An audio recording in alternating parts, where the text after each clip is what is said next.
নমস্কার। আজ সরস্বতী পুজোতে আমাদের বাড়িতে খিচুড়ি,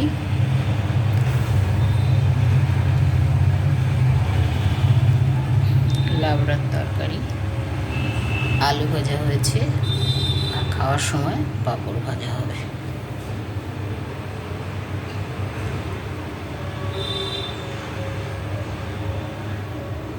সরস্বতী পুজোতে খিচুড়ি বা পোলাও, ফ্রাইড রাইস এসব কিছু খেতেই ভালো লাগে।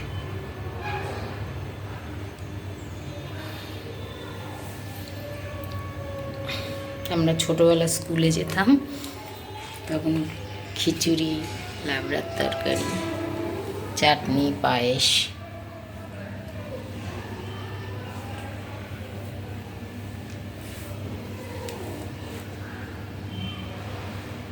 এগুলো দিত, আমরা খেতাম কি আনন্দ করে।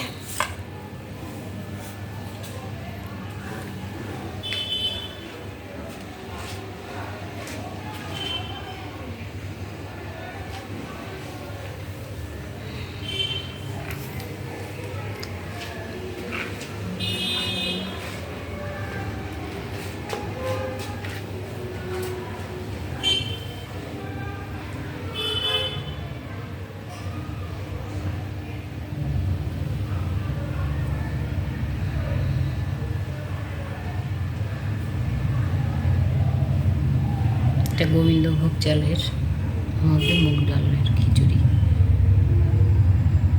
গোবিন্দভোগ দিয়ে খিচুড়ি করলে খেতে খুব সুন্দর হয়,